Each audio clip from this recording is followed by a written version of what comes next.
famous. But I did start a men's grooming company called Harry's.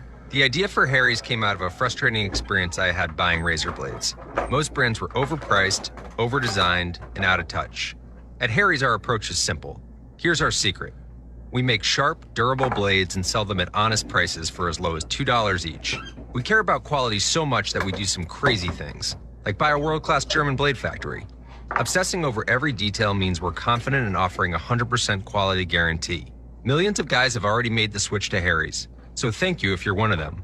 And if you're not, we hope you give us a try with this special offer. Get a Harry's starter set with a 5-blade razor, weighted handle, shave gel, and a travel cover. All for just $3 plus free shipping. Just go to harrys.com and enter 6655 at checkout. That's harrys.com, code 6655. Okay, Mr. and Mrs. Lavache, you're all set with your mortgage. And I assume you understand what you just signed. Stack of papers, George? That's right. And for future, just call this number if you need anything.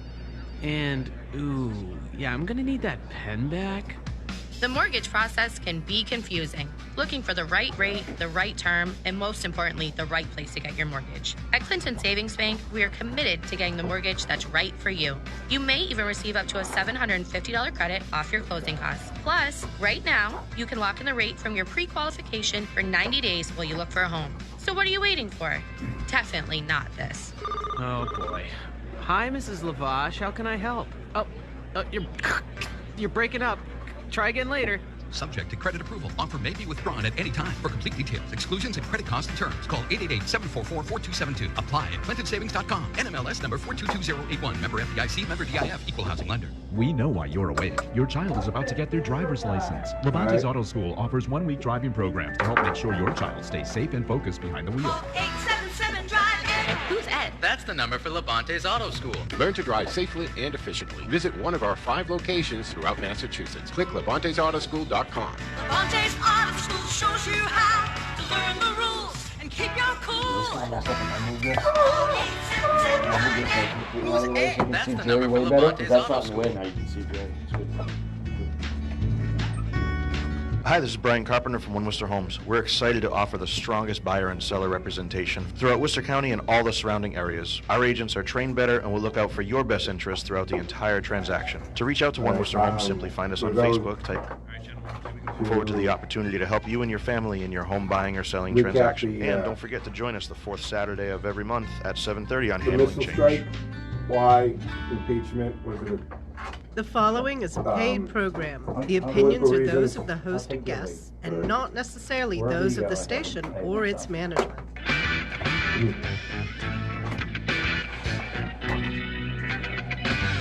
This is the Joe Mangicotti Show. Our topics are large and small. When you really need to know, we are the show. You want to know? It's time to talk to Joe.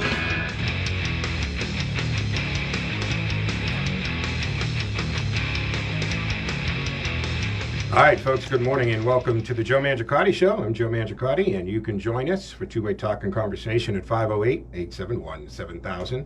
That's 508-871-7000. Dial it right in. We also have our text line, which means you can text us from your phone or any device at 617-297-8388. But if you have a device but you can't text, you can do it by email. If you just email us at textjoeintheradio@gmail.com, it comes to the same screen. It's pretty cool, huh?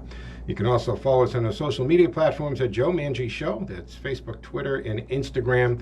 And I always let you know at the beginning of the show that we do have an office number if you want to reach out off air. That is 508-603-9778, or email us at joemshow@gmail.com. All right, we've got a great show lined up for you this morning. A lot has been going on this week. It's always a bummer to come in on Saturday morning and the show is only the weekend to the next weekend, and there's so much that can happen in a given week. Helping me to look back over this past week from making money last is Gerry Daugherty. Good morning, Gerry. Good morning, Joe. Great to see you this morning. You too. Just, we actually, our first appearance on radio in 2020 was actually on your show together. So this is so I brought in 2020 on your show, so that will go down in history. It will be very close and dear to my heart. And I could not be more honored, Joe, to have you as my first guest on my program. So talk about that for a second. You're on every day, Monday through Friday, 11 to noon, Making Money Last in your 7th year. 7th broadcast year, very hard to believe. So we started in 2013. We're actually about 7.5 years in right now. Wow. So it's been a, it's been a very good run. Making Money Last is a retirement planning program. So for those of you who have retirement planning issues on your mind, it's a great show to tune into every weekday, Monday through Friday, from 11 a.m. to noontime. All right, and you've helped a lot of people over those 7 years. Really have. Yeah, that's fantastic. Absolutely.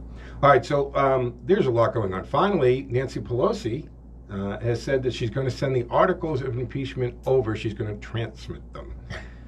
The interesting thing here, has she gained anything? What was this ring around the rosy, this shuffle thing that she did? What was there a plan and it imploded, or was this the plan all along? How do you read that?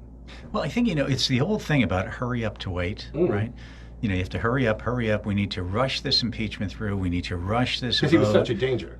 He was such a danger. And the whole point of this, of course, that's actually the main point, right? You have this impeachment process because it is to remove a president. And if you do impeach the president, there's supposed to be an amount of urgency associated with this. You would think. But then you would think right? It just makes sense because, he's supposed to be a danger, so we want to kind of get this thing through. But in her case, it's proved to be one of these hurry up and wait issues. So, of course, I think for most people who are looking at this, that would be just logically an indication that she thinks that she has a very weak, if not totally non-existent case. Mm-hmm.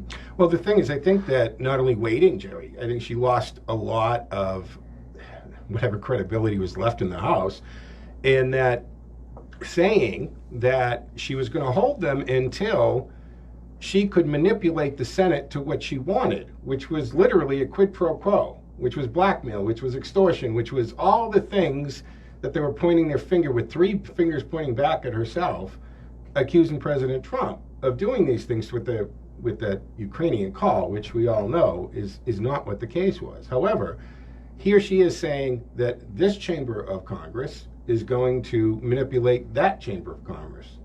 Congress, that's not supposed to happen. And Mitch McConnell said that, Gerry. He said, "Look, Nancy, you're not going to do that." She was done. They did their job, if you want to call it that. They were done. Transmit them over and let the system do its process.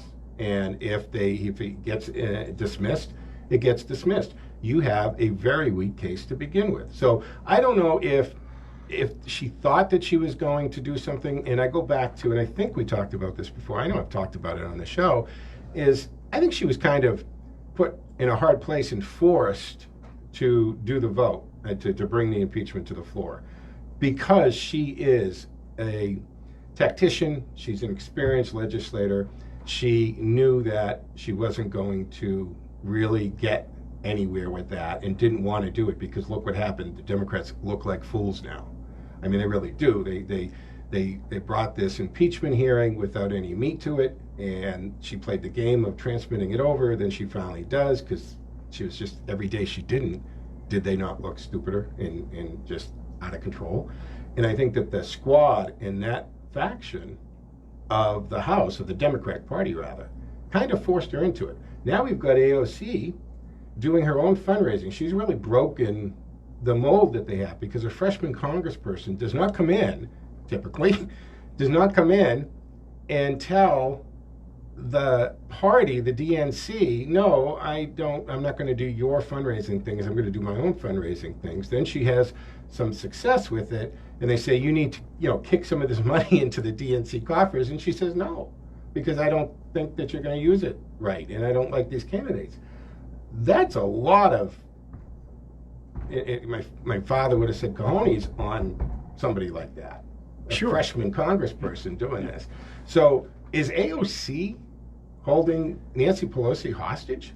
I don't know if AOC is holding Nancy Pelosi hostage. I'm not quite so sure about that. I can tell you this, though, that there are so many Democrats who have been so upset about the election of Donald Trump. And from day number one, from the day after the election, they were saying we're going to remove him, and the tool that we're going to use to extricate him from the Oval Office is impeachment.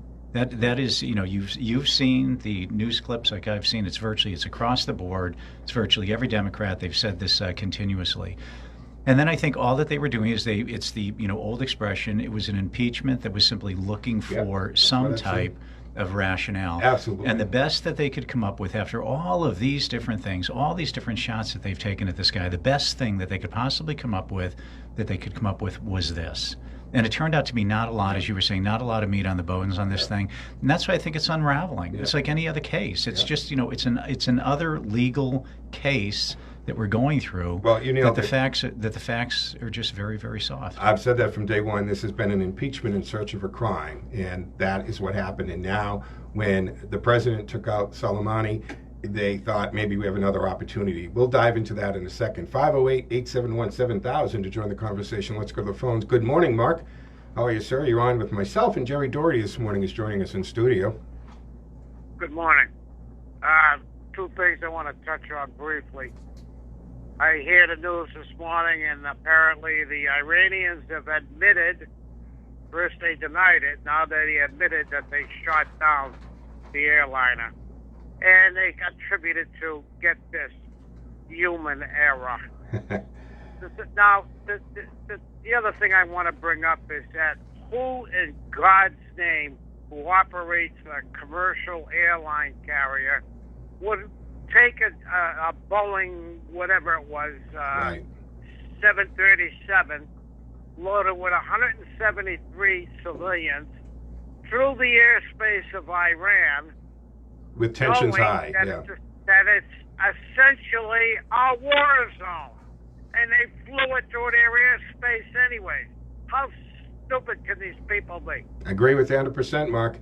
I got to tell you, that was... The second thing I want to bring up is that I heard I believe it was on Sean Hannity's show, he was interviewing Mitch the Squish McConnell, and the first time for my life, I agreed with Mitch McConnell. He said, listen, man, he said, Pelosi can say whatever she wants to say. She runs the House. She does not seem to understand that I run the Senate. I am the Senate Majority Leader.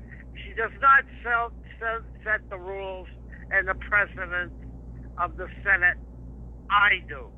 So essentially, he said that anything she says is you know what in the wind, and he could let him go in one ear and out the other, and he is going to set the rules for the impeachment proceedings within the Senate, and anything that she has to say, as far as he's concerned, is irrelevant. Right. Exactly. Thank you, Mark. Always a great call. I agree 100%. First, I'll take the second point because that's exactly what I just said. Look, there are two chambers of Congress, right? The upper chamber, the lower chamber. She's in the lower chamber, the House of Representatives. You cannot reach your bony fingers into the upper chamber and tell them how to run it. And to have the gall to say we want to ensure a fair trial, you are impeding the reputation and character of everybody in the Senate. It's just bad politics, and I think it backfired on her. You do your thing, Nancy, we'll do our thing, and let's get on to the business of the nation and the people. That's what we need to do. Going back to the airliner, Gerry, I got to tell you, I've actually seen talking heads on the left start to tell us that this is actually Donald Trump's fault, that the airliner being shut down goes back to Soleimani being taken out, which is ludicrous. It's asinine. It wasn't an American airline. It wasn't an American missile. It wasn't an American airspace. America had nothing to do with this. And it goes back to, first of all, just the incompetence of their military. I know everybody gets so afraid. I remember way back, right? Remember the Red Guard back in George Bush days, right? When we were going into Iraq, right? The Red Guard and Saddam Hussein, and they were so afraid of the Red Guard. And it's like, we're sending United States Marines and Navy SEALs in. Do you think that they're Girl Scouts? Yeah, we have pretty elite fighting forces too. These are the same guys on CNN throwing their guns down and surrendering to camera crews, right? The big elite guard. Yeah. So the incompetence that they have is overwhelming. Right? They shot this down. Now I'm sure that I don't know. It's an expression, but I'm assuming that it is. I hope that they did not know exactly what it was. I really hope that this was, they saw it, they couldn't identify it, and they shot first instead of identifying the aircraft second. And they should have hailed it, they should have asked. I'm sure a captain of a commercial airliner is going to identify himself in a hostile air, over hostile air territory if he's asked who you are. So what happened? Now they are taking it, but they're accusing that the investigation is going to be tainted, but they won't turn over the black box. Right, and I think one of the big takeaways from this whole thing is, let's remember, today, to Mark's point, today Iran has admitted that they're claiming that they accidentally shot this down. Remember yesterday, when you had the U.S., when you had the Canada, and you had the U.K. all saying they believe the plane had been brought down by a missile fired by Iran, Iran responded by saying it's a big lie. Mm-hmm. That's directly what they said. They said it is a big lie. This is why you can't trust Iran in anything that they say. It's the old thing, if their lips are moving, they're lying. There's no question. Right. And relative to this Nancy Pelosi thing, I just want to make one comment on this. Sure. I really question Nancy Pelosi's mental stability. I really do. I really question whether she's. I do, and I'm not being facetious. Yeah. I really, you have to look at this. You have a 79-year-old person, and there are plenty of, really. I deal with people all day long in their 70s, in my business, in my practice, and I see a lot of people who are so sharp. But I have to tell you, she is not among them. Right. She just is not among them. And here, this is from the Wall Street Journal yesterday. What she was trying to gain by holding these articles is beyond me. There was no leverage for her to gain, and I think any sane person would have said that. This is directly from the Wall Street Journal. Mr. McConnell has rejected their demands, meaning Nancy Pelosi's demands and the Democrats. He has said he has enough support from Senate Republicans without any Democrat support to move forward with trial rules that would delay the determination of whether to include witnesses until after the trial begins. Mitch McConnell has had total control of this from the beginning. It's one of those things that she had no control over, yet she started to stake some political capital on this. It's not the move of a person who is rational. Exactly. It just is not. Exactly. And that's a good point, Gerry, because you actually deal with people in that age bracket day in and day out for a living. So I would trust your assessment of someone in their 60s or 70s, because I think, given the nature of what you do, you can ascertain very quickly how sharp someone in their 60s or 70s She has. is. It doesn't take a genius to figure this out. If you look at her, just the physicality, the movements, and then also the slurred speech, there are a number of different things. Constantly losing her place. Constantly losing. It clearly is early dementia. Yeah. All right, folks, 508-871-7000 to join the conversation. We're also live streaming on the Facebook Live on the Joe Mangiacotti radio show page. So if you go to Facebook, Joe Mangi Show, find it. We're streaming the studio. It's not fancy camera angles or anything. It's just a camera in the studio. If you'd like to peek in and see what it looks like, you're welcome to do that. 508-871-7000. Let's go to the phones. Lee's been waiting patiently. Good morning, Lee. Thanks for calling, man. Good morning, and good morning, Gerry. How are you doing? Good morning, Lee. Yeah, I would just want to say this, okay? We have a problem right in this country. Don't go to Iran.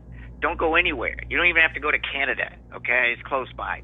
It's right here in this country. Remember I keep talking about being demoralized?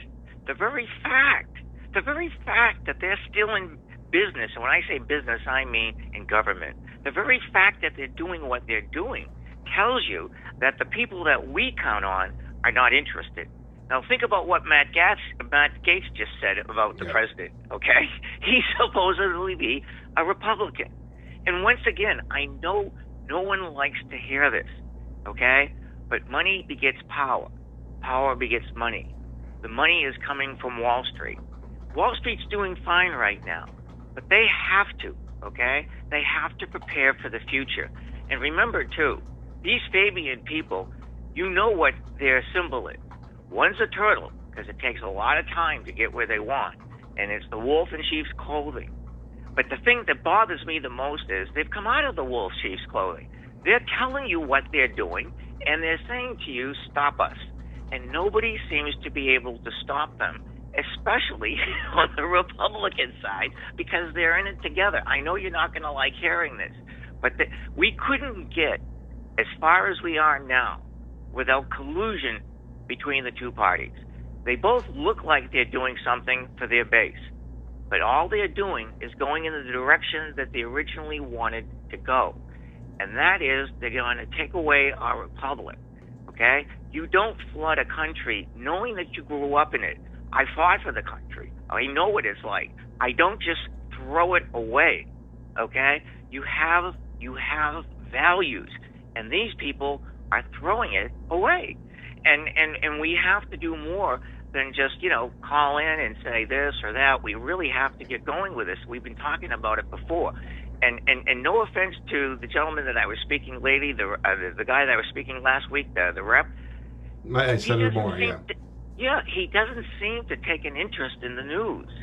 I mean, I'm just a schmuck on the street, right, and I seem to know more than what he knows. Well, Lee, let me comment on that for a second, because sure. Mike has said on a couple occasions after coming in to do Politically Speaking, the first Saturday of every month he does it here, and he has said it afterwards to me on several occasions, I think I need to start getting my news from some other sources and watching some other things, because on multiple occasions he has come in, callers have called, or I have said something, and he didn't really know what I was talking about and didn't have any reference to it, and we pulled it up and we showed him and so forth. So I think that he might be one of those people on the left that they watch the CNN, MSNBC, and they read the New York Times and the Boston Globe, but those are all very slanted and very biased. I mean, if you put two screens on it, Fox News and CNN covering the same story,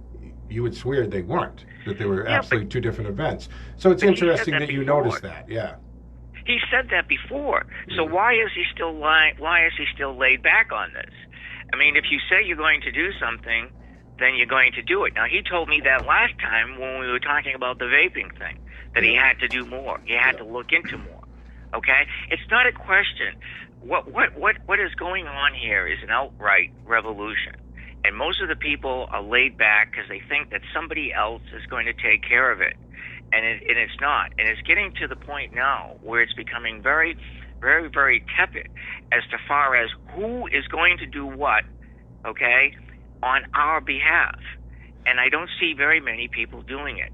Lee, I think that you really bring up a great point. I really do. I think for a long time, and I do think I think you hear Donald Trump very often saying this. For a long time, we've had this ruling class in the United States on the Democrat side and on the Republican side. We've had these, political dynasties that have been going on. It's been Republican presidents, it's been Democrat presidents. You've heard Donald Trump say this over and over again. And what this ruling class, these two parties who have been complicit with each other in creating these messes for this country, they've gotten us into endless wars. They have really badly damaged our economy now over a 15-year period of time anyway. We've seen the decline of the middle class. We've seen immigration policies that have really led to the deterioration of basic American values. And I think to your point, we now see a groundswell of people here in the country who say enough is enough.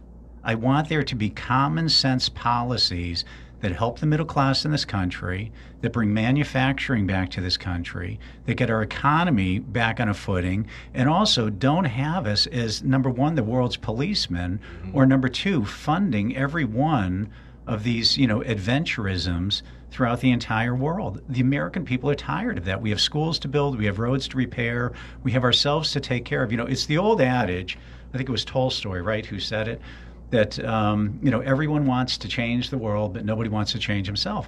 We have to first of all take care of ourselves before we can extend out. Without robust capitalism and without a robust United States of America, none of these other world issues are even possible. So I think your point, Lee, is really well founded. Absolutely. Well, thank you.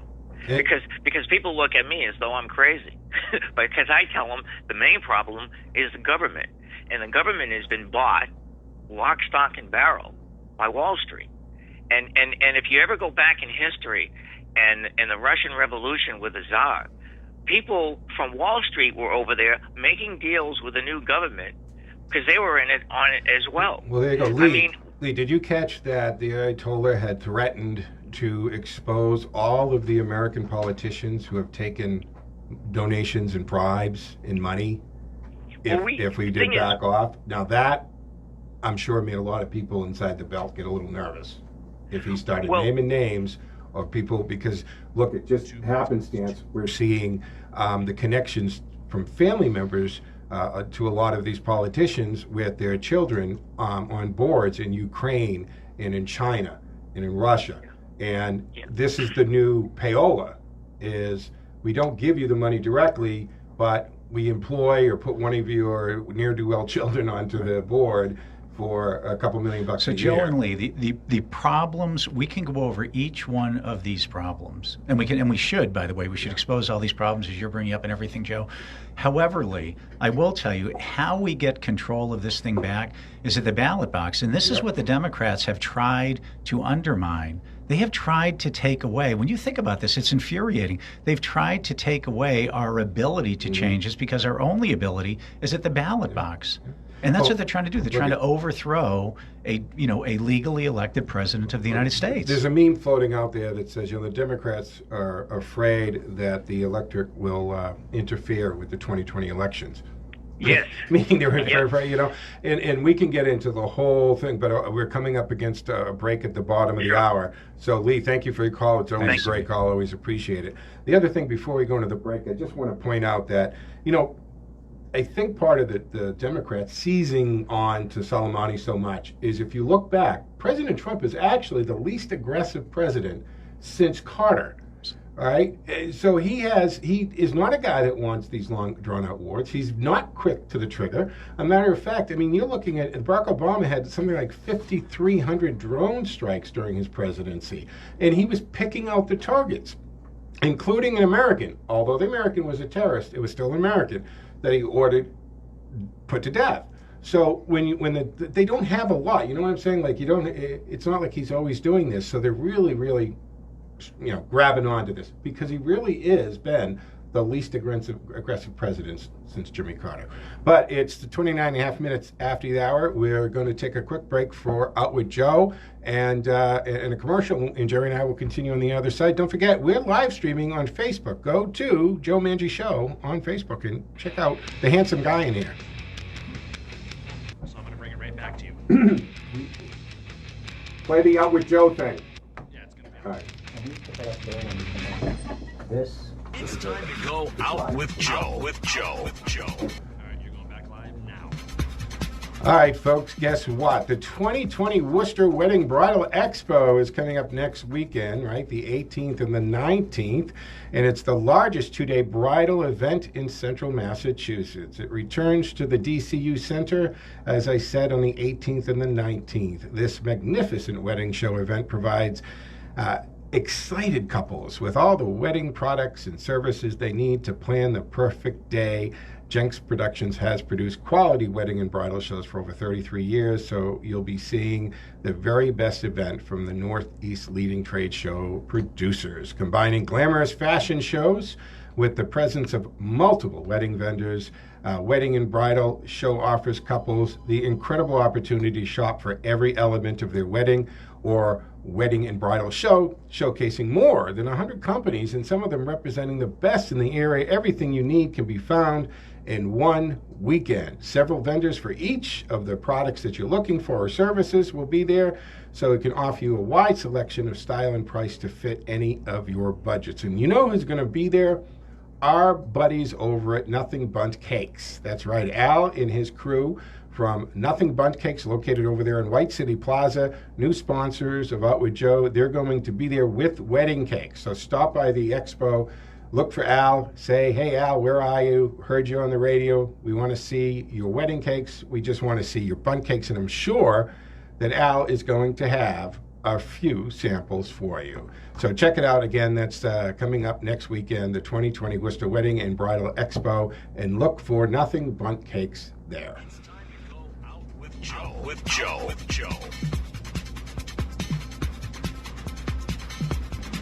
Have you heard of the hottest new bakery around? I know you heard about it right here. My friend Al has opened Nothing Bundt Cake in the White City Plaza in Shrewsbury. Nothing Bundt Cake is a bakery chain and is locally owned and operated by my friend Al. They have bundt cakes ranging from bite-sized... I've got this, and I've got Levante's Auto School playing, and that's ever coming back. It's baked from scratch and on site. Nothing beats it. Also have Dawn on the line. Okay. Bundt cakes you haven't tried a real bundt cake. Stop by and ask for Al. Tell him Joe told you to stop by. Good. 98 Boston Turnpike, White City Plaza, near We having fun yet? Shrewsbury. And on Facebook as well, Nothing Bundt Cake Shrewsbury. We know why you're awake. Your child is about to get their driver's license. Levante's Auto School offers 1-week driving programs to help make sure your child stays safe and focused behind the wheel. 877 drive Ed. Who's Ed? That's the number for Levante's Auto School. Learn to drive safely and efficiently. Visit one of our 5 locations throughout Massachusetts. Click LevantesAutoschool.com. Levante's Auto School shows you how to learn the rules and keep your cool. 877 drive Ed. Who's Ed? That's the number for Levante's Auto School. This is Wes Oliver with Prestige Home Mortgage from Handling Change. I can help you with all of your residential mortgage needs, from a purchase to a refinance or even an estate buyout situation in the event of a family death. You can call or text me at 508-332-4171 or on the web at wesoliverteam.com. It's time to talk to you.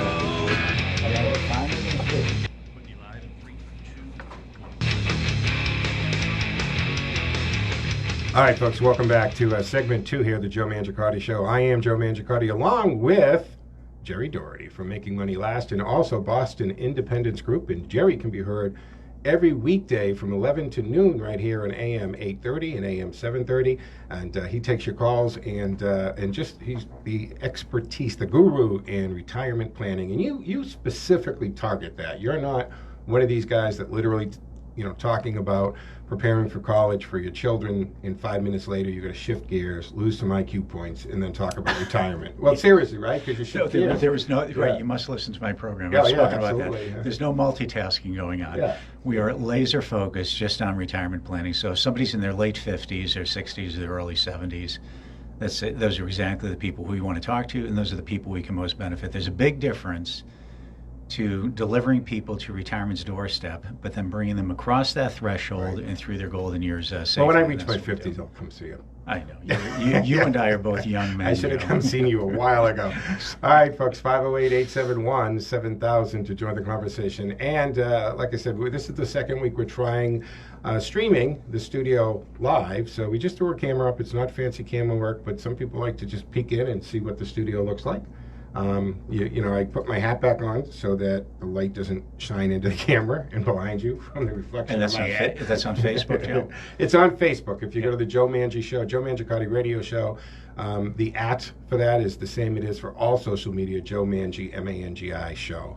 And it's streaming, so it's cool. Let us know what you think about that. 508-871-7000. Let's go to the phones. Dawn has been waiting patiently. Good morning, Dawn. Thank you for waiting, sir. You're on, and Gerry Daugherty's in studio with me, Dawn. Well, good morning, Joe. Good morning, Gerry. How's everybody doing this morning? So far, so good. Thank you, Don. Good. Good. I got to be honest with you, Don. I was down and out for a couple of days this week with whatever bug was going around. Wow. Yeah. I got people messaging me. They're like, "Are you okay? Where are you?" Because I didn't see all the activity on Facebook. Because I was pretty much put myself in a NyQuil coma for like 2 days. Right? You get up every 4 hours. Yeah. You take a shot. But I got to tell you, people were telling me they had the same thing for 6 or 7 days. I killed it in 2. Wow. Yeah. Which brings me back to last Saturday when we had Senator Moore on. Yep. Well, I had asked him 3 questions a month earlier. Yep. One regarding, is it fair that we pay taxes to fund these illegal aliens and other refugees here? Should medical costs be tax deductible?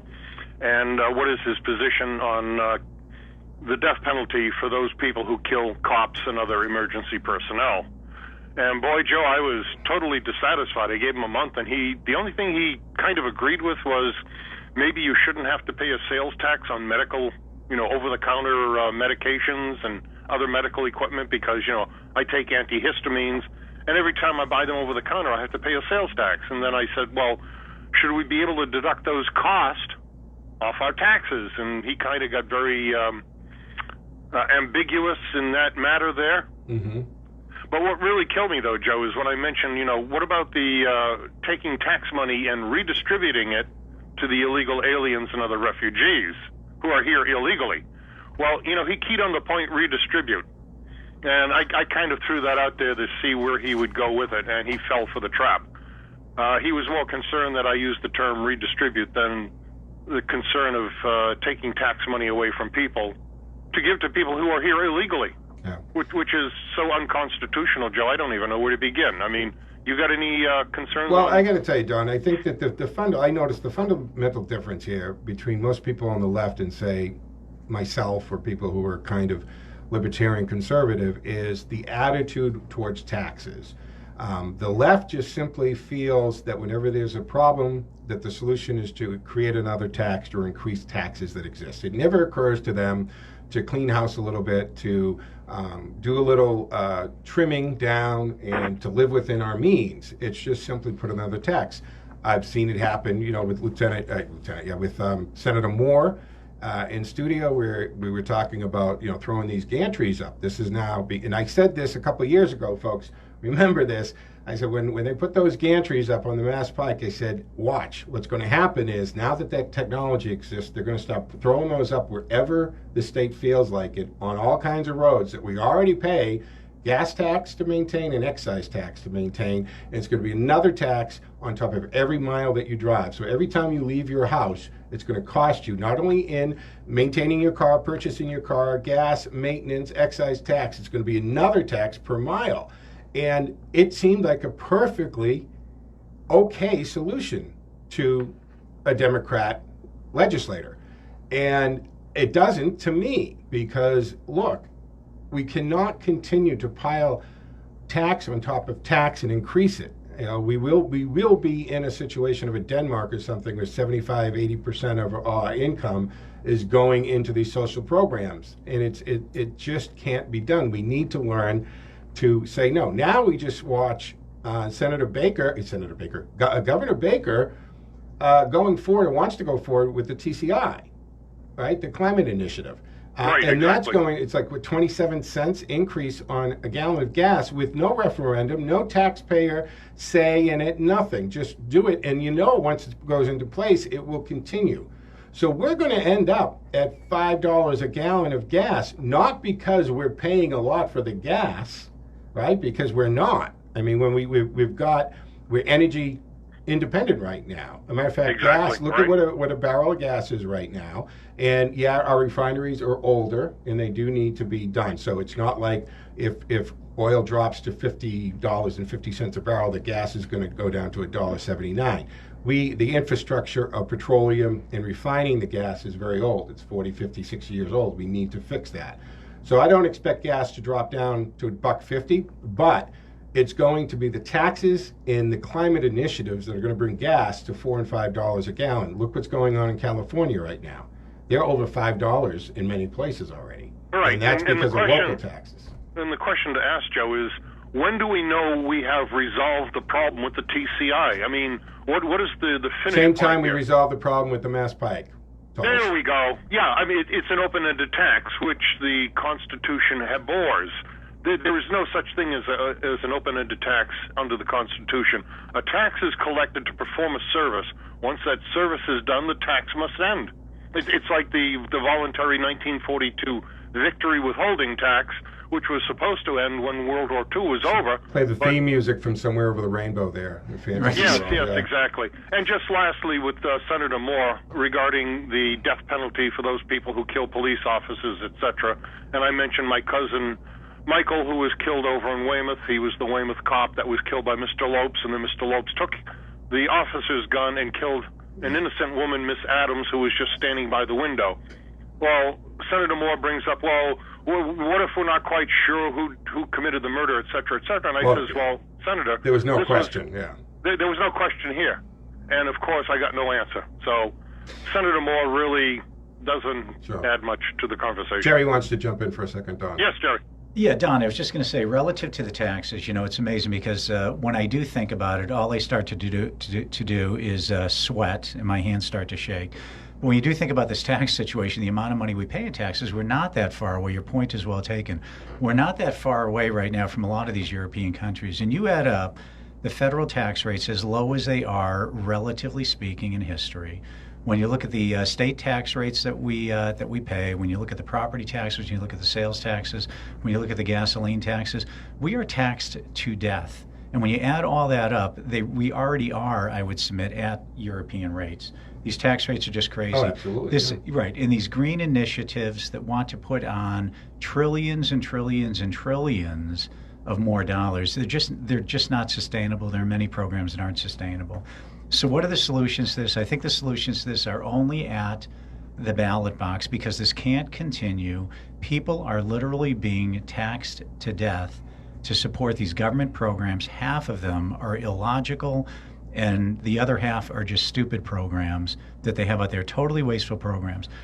At the ballot box, though, I think we can change this. And I do think one of the things that I hear done, and maybe this is just wishful thinking, but I'm really hoping that this happens. What I hear from a lot of people is that once Trump is reelected, which, again, I hope that he is, that the second part of his administration, the first term has been raising tax revenues through lowering these tax rates and deregulation and creating more people paying taxes, more corporations paying taxes, and so on. And tax revenues across the board are up at state levels and at federal levels and everything else. Now they're claiming that when he is reelected, if he is, that he is now going to work on some of this expense side. And I like to go back to some of these very basic things. I think it was Pat Buchanan years ago who had this thing about every department in the federal government. And think about this relative to your own household. Every department in the federal government should just have to slash expenses by 5%. Across the board. Is it across the board? Is that so difficult? When you think about your own life, 5%. So is 5% the right number? I don't know. Maybe it's 10%, because there really is a lot of fat in a lot of these things. And there might be one or two exceptions to that. Certainly the military spending. I'm a big believer in walk softly but carry a big stick, peace through strength. I'm a huge believer in those. So there might be some exceptions to it. But in the main, I think across the board, I think every federal agency, and I guarantee you every state agency, could cut their expenses by 5 or 10%, and that's a very simple solution. Let's do it across the board. And well, no, you're absolutely right, Gerry. What I think, it's Rand Paul. He says if every governmental agency cut their budget by 1%, all right, no increases, but they cut their existing budget 1%, they would pay the debt off in 1 year. And secondly, Gerry, if you want to have a good laugh, you and Joe, go to Money Magazine, and every year for the past 40 years or so, they create a fake 4-member family. It's just on paper, this is their cost, this is their income, this is their expenses, this blah, blah, blah. And they give it, and they pay 50 certified public accountants to do their taxes. And you know what, Gerry and Joe, they get 50 different answers. Yeah. It's the truth. Including the IRS would come up. If you ask two different IRS people, ask them. You get a So, different Don, answer. I think that one of the reasons why Donald Trump has been so successful is because he explains things to people in a way that they can understand. A lot of people say Donald Trump doesn't have a great grasp of foreign policy. Well, let me tell you something. I think most people in the United States understand Donald Trump's foreign policy, and most people, I think, in the main, if you get into the heartland, maybe not in Cambridge, but in the heartland, I think you're going to find a lot of people who agree with it. And this tax situation is the same way. I think most people can readily grasp the concept of just cutting across the board 5 or 10% from every federal and every state agency. And I think a lot of people would be on board with that. And when we look at if 1% does all of what you're describing, or at least Rand Paul's describing, can you imagine what 5% would do? Well, the other part of it is, too, Don and Gerry, you guys know, see, they build in an automatic increase into the budget every year. So if they, instead of increasing the budget by 5%, they increase it by 3%, then they publicize that they've cut the budget by 2%. That's new math for the government. They've cut their rate of increase. Yeah, That's all that they've but done. they claim that's cutting, yeah. but it's not. It's not. And then you've got that issue that has always been the problem, that these departments have this incentive that they have to spend whatever's been budgeted, exactly, or they lose don't it, get the next instead of being rewarded, right? Rewarded for saying, okay, you did a great job. You get to keep your job as the department head because you came in under budget, instead of at the end of the fiscal year, blowing as much money as you can so you get the same amount next year. You know what's sad too is here we sit on this program and solve all the world's problems. Don, here we sit on this program talking about the Mass Pike, the Mass Pike with the tolls being taken down and everything. And I remember as a kid, for God's sakes, growing up in Worcester and listening to Gerry Williams, and I was a teenager in my 20s. And what do you think Gerry Williams was talking about 40 years ago? Mm-hmm. Gerry Williams was talking about the Mass Pike has now been paid for 3 times. And here we now sit here, and that's what it was. I remember listening to Gerry Williams say that. And now here we sit on a talk radio program. This is disgraceful. And this is where you can correct this at the ballot box. Here we sit on this radio program in 2020 talking about the Mass Pike again. How many times has the Mass Pike been paid? And I'm in the Mass Pike every single day. And let me tell you, the entrance ramps and the exit ramps to the Mass Pike have potholes in them. They claim it's the most expensive roadway in the United States, mile for mile. Yeah. It is a disgrace. You will break your axle. You'll flatten tires. The thing is absolutely a mess. It's a mess. Where is all the money going? You go to the neighbors in the north. And again, it's a privilege. It's a privilege to use the right of ways. So what? They're right of ways. If they're called right of ways, why isn't it a right for me? Oh no, driving is a privilege. No. Commercial operation on the roadways is a privilege. But I have a right to transit the public right of ways to go do my constitutional functions. When the hell did I become a privileged person to use them? Yeah, no, you don't have no right to use the roads, Gerry. Right. It's crazy. All right, Joe, we're going to move along because we've got some calls. Thank you for so the much, call. Gerry. Thank you, Joe. Always a great call. 508-871-7000 to join the conversation. Don't forget, our text line is up and available, and you text it just like you would anyone else, 617-297-8388. But if you don't have a phone, you can email us at textjoeontheradio@gmail.com. That's pretty clever, Gerry, right? You know that works. Text Joe. I very much believe in calling things what they are, right? Just text Joe on the radio, and it's going to appear on the same screen. And a lot of you actually use Text Joe on the radio to communicate to the show, which is fine. It all comes into the same place. Let's go to Lieutenant Ken. Good morning, Lieutenant. How are you, sir? Good morning, Colonel Joe. Lieutenant Ken reporting. Good morning, Gerry. We're going to give him honorary rank of warrant officer Daugherty. How about that for today? Officer Daugherty. Yeah, he's very much into that admin area. That's funny. I just want to tie some knots together on what was just discussed. Don was citing Rand Paul. I think he's citing Penny Plan, which former Democrat Congressman Penny from Minnesota offered about 15, 20 years ago. And that would be over a 10-year period, 1 penny savings, which would get to Gerry's top end of a 10%, with the intent of eliminating the deficit in that manner.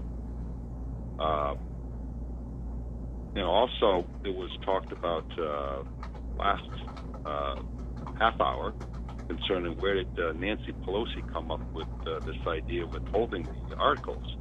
Yeah, it's right in the Bongino report. Nancy Pelosi reportedly got idea to withhold impeachment articles from watching CNN, and particular comments by John Dean early in December. Wow. The circular thought train. Yeah. Your take on Nancy Pelosi, Lieutenant? I mean, as far as running with a full Happy Meal or what? Well, no. Or a few French fries short of a Happy Meal. Yeah, right. And the two of you described it properly, and Biden's in the same class. They both have their dentures falling out. Yeah. I got to tell you, I'm not saying this because I think Trump's doing a great job, but for a guy his age, the energy that he has, he is a guy that you see sleeps very little. And even if you remember 2016 in the election night, right, he went all day. The polls are closing. He gets on a plane. He goes out with Ohio and has a rally at like midnight on election night still. And he just, it's on, you wouldn't think he was, you'd think he was 50-ish. You know? Well, he's a workaholic. Yeah, absolutely. And he doesn't, he's never drop a liquor. I heard him at a talk once, and it's amazing. He said that, I've never had a beer. And he said, I've never even tasted beer. And it's, I thought about that for a minute, and I said, God, how many people do you know who do not know what a beer tastes like, especially you're on a talking hot to a summer day Daugherty, in and my New mother England. was O'Leary, so you're talking to a couple of Irishmen or half Irishmen here and an Irishman. We know what beer tastes like from a very early age. Yeah, no, but his work ethic is amazing. But he's also kind of been a fairly clean living guy. Yeah. But he's obviously worked like a dog. I mean, he's made an enormous amount of money. He's dealt with, I'm sure, some very unsavory people building buildings in Manhattan. I'm sure he's dealt with the mob and with unions and everything else. He knows what he's doing. And the other thing is, and even Hillary Clinton said this in one of the debates. And corrupt politicians, I should add to that. Yeah. The mob, the unions, and corrupt politicians. Tomato. But the thing, and he even said that, when people, because remember when he was first running, they brought up this whole, well, you donated. He said, yes. I'm a businessman, a construction guy in Manhattan. Of course I had to donate to Democrats. Donate or pay off. Or pay off. Of course I did. Exactly. And they asked They're him, well, interchangeable why? in that context. Exactly. And they said, well, why do you do that? And he said, because then they do what I tell them to do. Like when he said, I told Hillary Clinton to be at my daughter's wedding. Right. And she was. Yeah. And so all of these people who have Trump deranged syndrome and think he's evil incarnate are the same people that prior to running for president wanted pictures with him, they wanted to hang out with him, they wanted to get into business with him, and then the criticism for, well, he lost money, and I'm sorry, every real successful businessman that I know has had great wins and great losses. I've had great wins and great losses over my career. I've had some incredible businesses that have made me a ton of money, and I've had some real lemons. That's just part of being business, but you dust yourself off, pick yourself up, and you go at it again. I've never worked a 9-to-5 job in my life, like go to an office, that type of thing. I wouldn't know how to do that. But of course he's lost money, but he's also turned things around. And you can't pay a lot of taxes if you haven't made a lot of money. And so what did he pay? Like $50 million in taxes? I don't know what the exact number. 23 million. Yeah. So, Lieutenant, I think one of the points that you brought up too is that these ideas about cutting federal spending, cutting state spending, cutting local spending across the board, they're really ideas that have been reincarnate from other ideas that people have brought up, and I think that's probably true of any idea. But it's amazing because why that won't happen.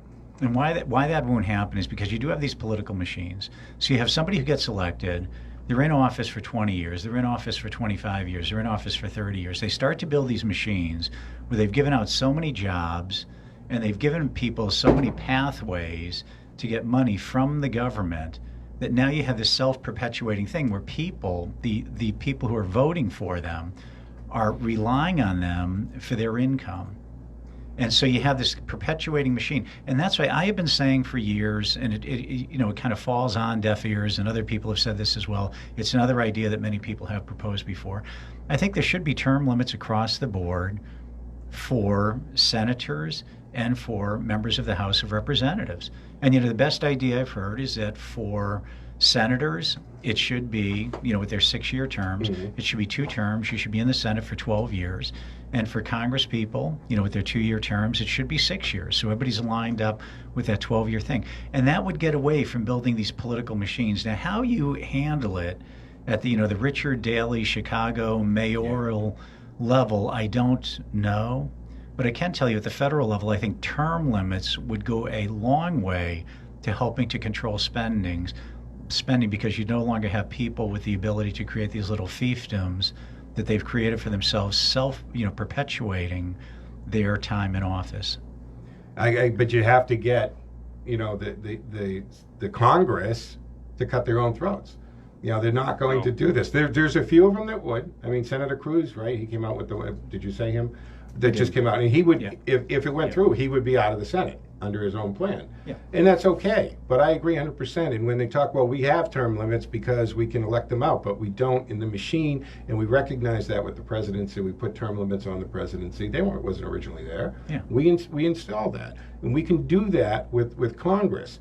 And maybe we should even have a certain limit as to, working as secretaries of big department heads too, instead of just shifting people around and building these little shadow armies within the federal government.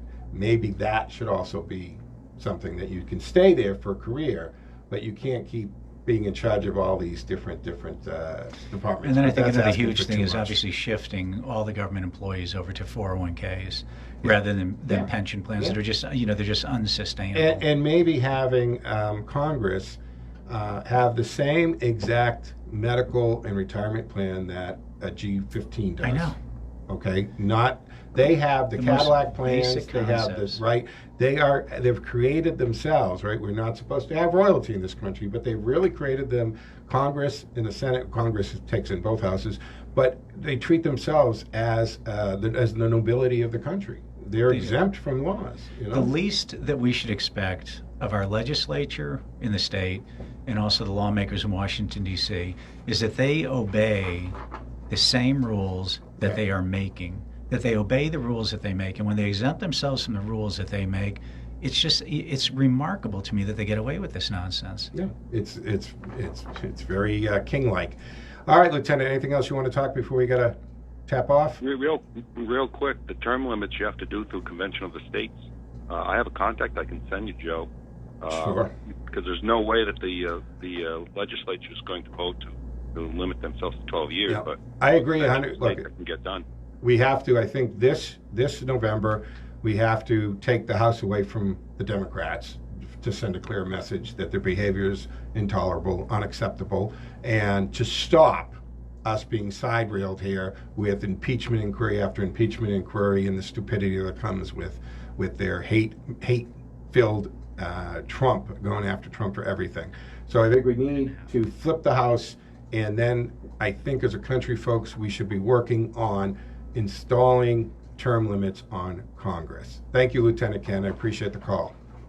All righty. All right, folks, the word is out, and you have heard it here, that you can get all your Trump gear you could ever want. You heard our friend Keith here, right? He opened New England for Trump stores all over. He has 5 locations now: Bellingham, Easton, Hanson, Peabody, and Wilmington. They're all open from 11 a.m. to 6 p.m. every day. He'll stay open later if he knows that you are coming. He has all kinds of things: pop-ups, T-shirts, sweatshirts, hoodies, mugs, hats, posters, scarves, just tons of items. Do you want something from the Trump store, Jerry? I'll pick something out of the prize closet for you. Yeah, we'll come up with some keychain, mugs, all kinds, bobblehead even, right? So check it out. You can go to Facebook, NE for Trump. It's New England for Trump. Just go to NE for Trump on Facebook, and you can find it. And he does do these tents and pop-ups, so you can look for those. All right. So that's good stuff. Have you heard Keith on before? No, I have not. Yeah. All right. Okay, folks. So we're going to take a break. Come back on the other side as we continue with Gerry Daugherty and myself. Gerry is going to do a retirement planning over at Worcester State today. This morning, yeah. I just have to be there at 9 o'clock. Be there at 9 o'clock, and this is something you do on a regular basis, and people can sign up, in the future. We do. Can they make it today? If they wanted to go over? If they did, we do have room in the classroom. It would be a little bit rushed for them. Yeah, but you could handle it. If they do want to. Yeah, we're in the Sullivan Academic Center, room 127. All right. Stick with us, folks. 508-871-7000. Lines open and available. Joe out. Thank you very much.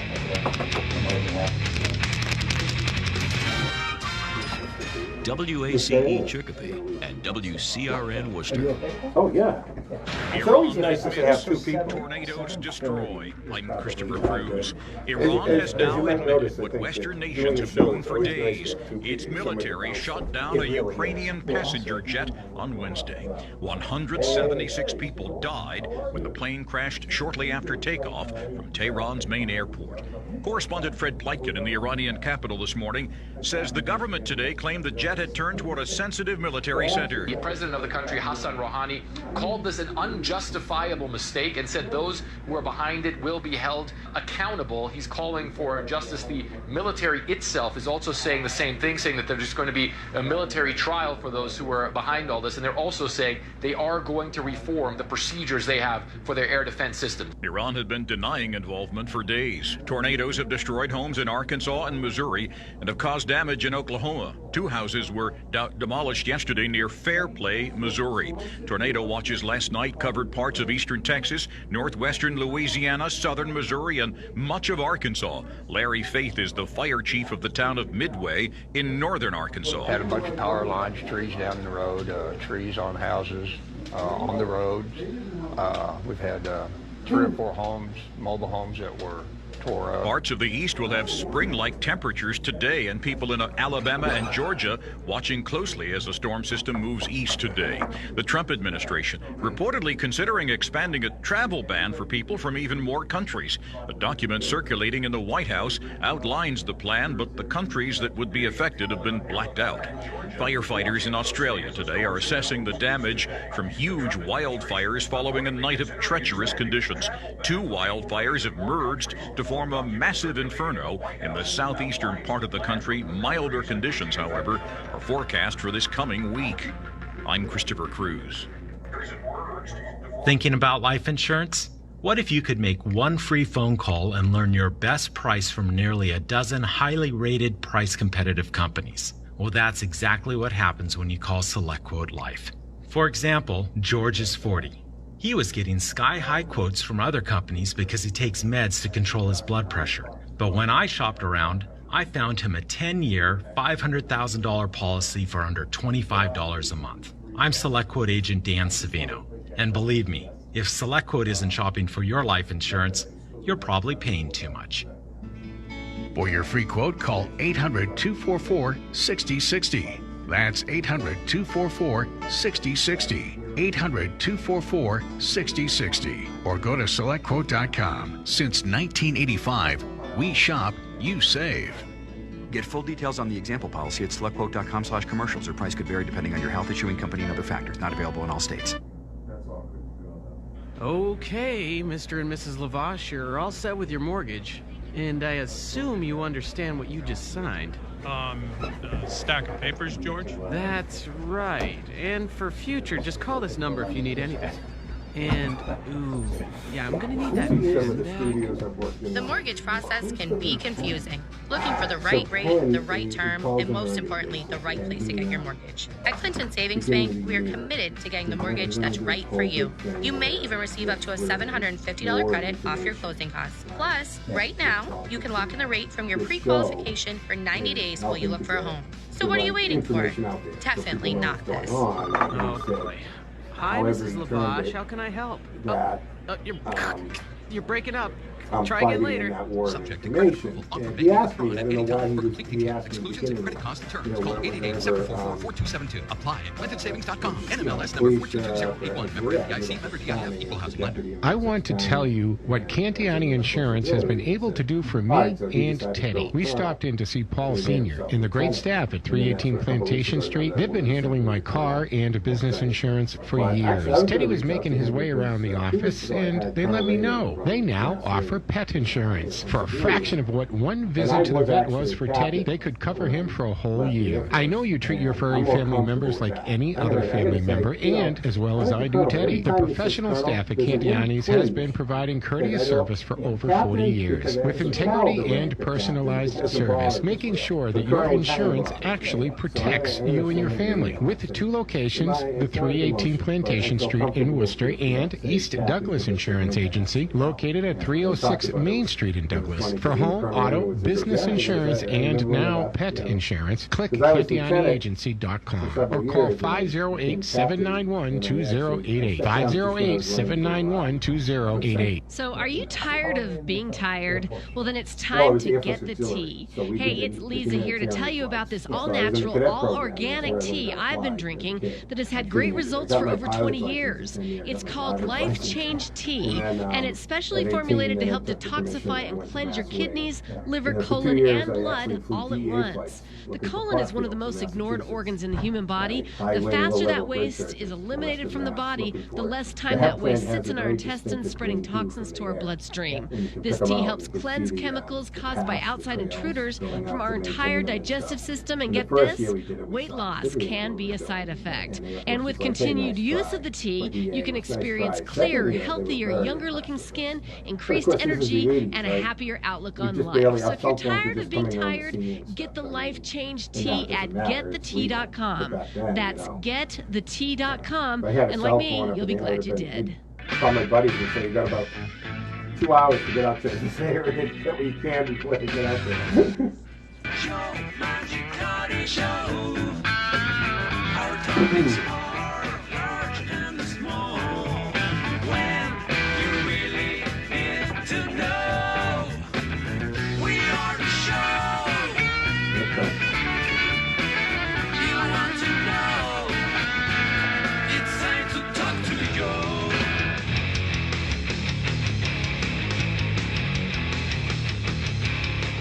All right, folks, welcome back to Hour 2 of the Joe Mangiacotti Show. Gerry Daugherty from Making Money Last in studio with me, also principal of Boston Independence Group, which is located down the street from us, actually, Gerry. Right down the street, 182 Turnpike Road, right here in Westboro. And if people wanted to reach out to you because of and again, it's very laser targeted, focused on retirement planning, not getting out of the gate, out of college, or planning for your kids' college education. You're there to make them comfortable in the latter part of the years. It's the laser-guided missile there you go. Of retirement planning. They can the reach Patriot me missile of retirement. And they can reach me, Joe, at 877-772-1776, a very patriotic telephone number. All right, and our phone lines are open and available. 508-871-7000 to join the conversation. That's 508-871-7000.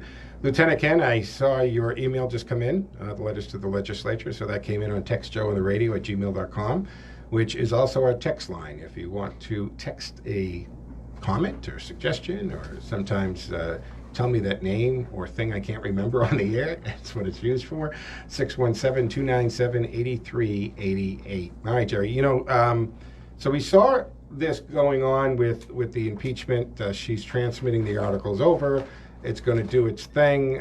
Chances are it's going to be found not guilty of committing these weak, fabricated charges, get dismissed. So yes, unfortunately, President Trump will have that asterisk of impeachment next to his presidency, but I maintain that the impeachment has an asterisk because it really followed none of the norms. Not that we have this huge pool of impeachment to look back at, but we do have one within the last couple decades, and that was Bill Clinton. And there was no similarity to how these two things were done. There was no secret duper skiff in the basement, and the opposing members of the House didn't have to give up all of their electronic devices, and they could only read the documents if a member of Adam Schiff's staff was with them.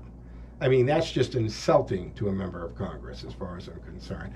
And you think that they're all going to actually, support the president. Now that brings us to Representative Matt Gaetz. Now, I like the guy. He did a great job in those impeachment hearings, but he broke with the GOP on this whole resolution to limit the war powers. Now, I don't understand why you think that this needs to be done.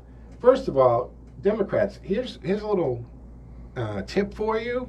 All these things that you're doing, someday you may, it might be a long shot, but you may actually have a Democrat in the White House someday. And do you want all of these powers taken away from the office of the presidency? I think at some point, Gerry, that the Supreme Court needs to step in and say, you don't have the ability to take away what the Founding Fathers set out. In other words, what he did in this whole thing that the left is talking about, we're in World War III, right? There's no gray area with these people. We're not in World War III. We're not at war. The president acted on intelligence, which now we're hearing was up to 4 embassies were being targeted to be attacked by Soleimani. That's what he was there to orchestrate. This is a guy who has been attacking the United States directly or through proxies for decades, who is responsible between 2003 and 2011 for 17% of U.S. soldiers killed in action. He has been teaching and funding these IADs and these terrorist groups. Look, what he did, any other president, Gerry, they would have been applauding him. And they applauded initially, that Soleimani was taken out, but it's not by the right guy. Well, I'm sorry, that's the president. He did what he needed to do. He acted on actionable intelligence. Can you imagine that if he didn't do this in months, weeks, years down the road, our embassies were attacked, or Soleimani's plans came to fruition, and it was found out that he knew? That would be negligence. Then I would support charges against a president who didn't protect American citizens and soldiers when they had the opportunity to. We have incidents after incidents where Soleimani and others were literally in the scope, and Barack Obama pulled it off at the last minute. Stand down. Yet, he's responsible for about 5,300 drone strikes during his presidency. He was, and these drone strikes were in Syria, they were in Pakistan, and they were also in Iran. So he was in a bunch of different places, Obama was, making these drone strikes. I want to, though, Joe, there is a difference between war and military actions that a president has to take, immediate military actions. I do like the idea very much that we do stick to the Constitution. And that little thing. That little thing, right, that little thing in the background.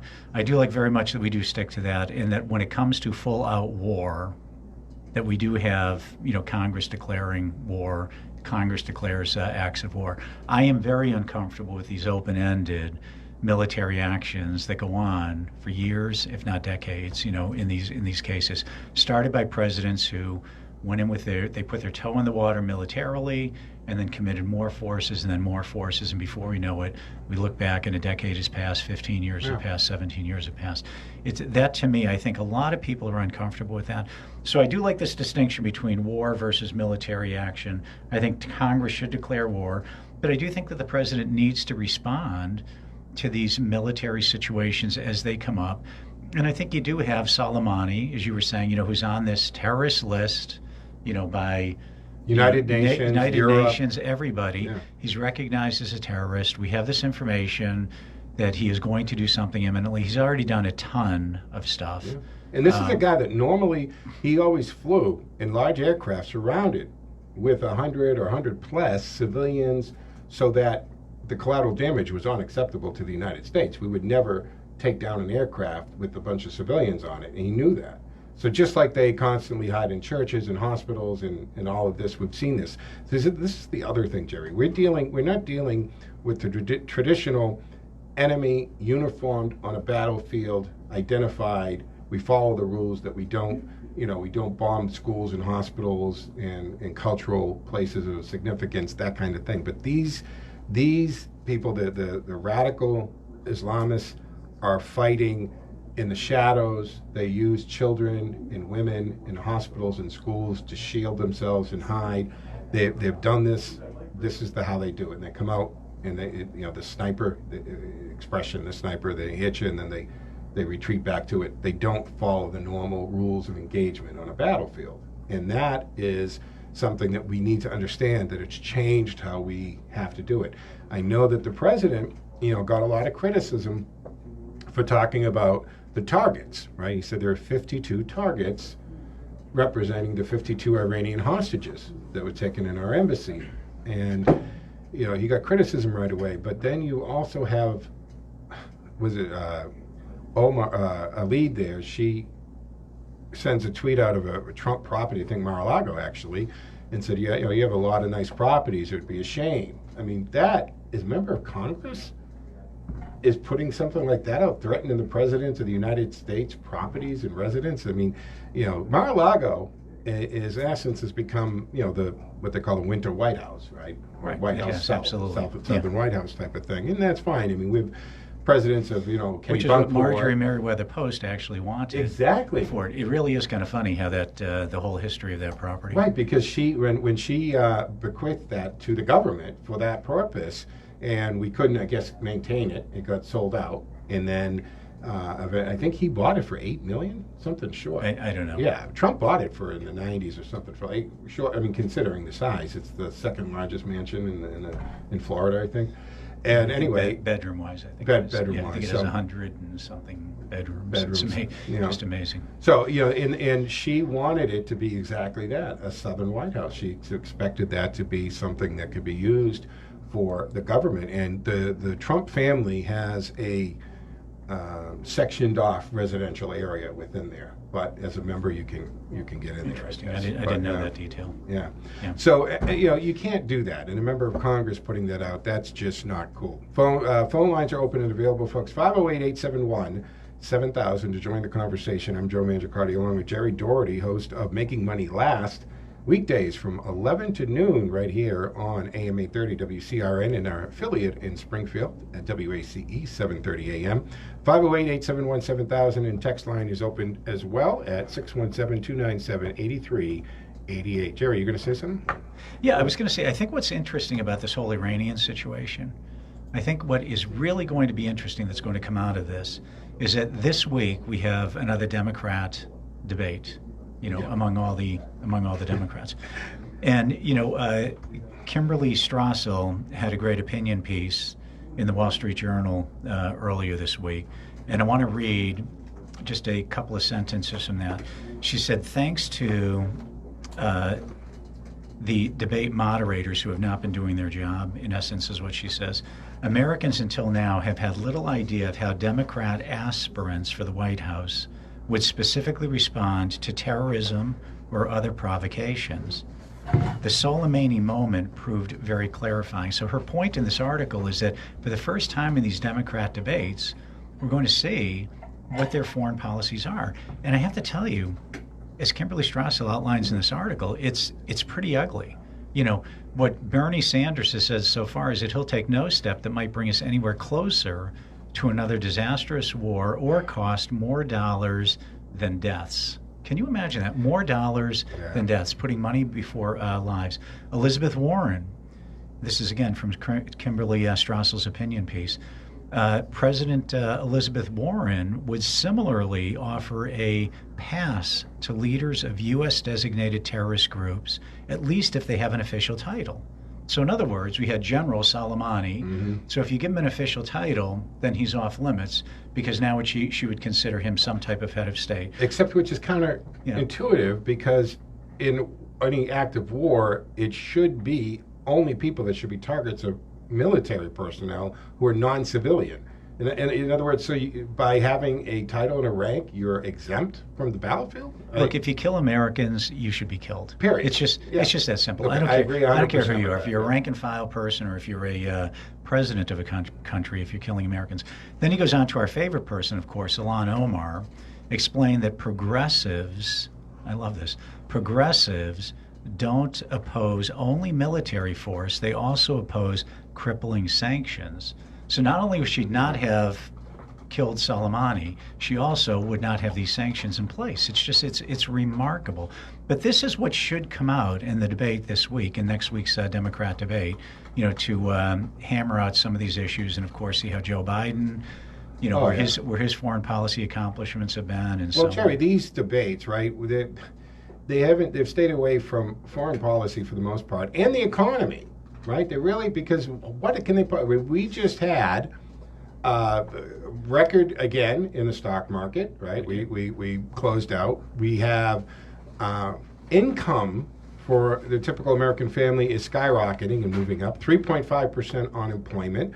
And I know that the media and some on the left are trying to tell us over and over again that it's all smoke and mirrors, right? This Steyer commercial, he comes on and my skin crawls every time the guy comes on. He's just a little creepy. Dweeby, right? And he comes on and he's trying to say, the whole economy. Tell the Latinos and the blacks and the women who have the lowest unemployment since record-keeping started, and it's 3.5% across the board. Not only is the unemployment rate low, but the work participation rate has increased, and the average income, the revenue for a family has increased. So the economy is good. There's a job there for anybody that wants a job. So they can't attack this president on the economy, but they're trying to. Remember a few months ago, they were trying to convince us that we were in a recession, that it was coming, it was on the way, that we're in it. And of course, every time they tried to tell us this in the media after a couple cycles of this, and the unemployment numbers were just better and better, and the stock market did better and better. So they abandoned that trickery at that point because they just couldn't get any teeth behind it. So we've seen these debates where also the viewership, Gerry, keeps declining and declining, right? Less people are tuning in, less candidates on the stage, less people tuning in. But we really haven't had anybody dig into and dive deep into their foreign policy and the economy. Not what are you going to do to improve the economy, what are you not going to do to mess up the economy? Are you going to undo everything Trump has done with that magic wand that Barack Obama couldn't find? Or, what is it? And that should be a concern to everybody at the ballot box in November. It should very much be a concern, because if you're doing now and your 401ks are fat and you're in a good position and you're making more money than you ever have, then you don't want to mess that up.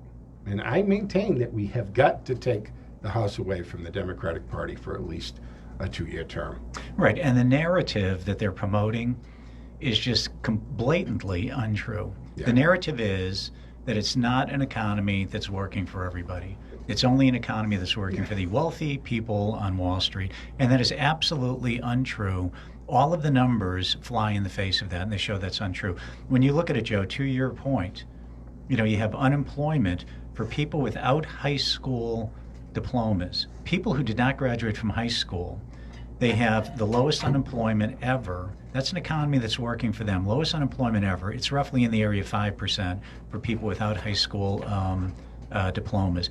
Number two, they have had the biggest wage growth. Their wage growth has been about 4.5%.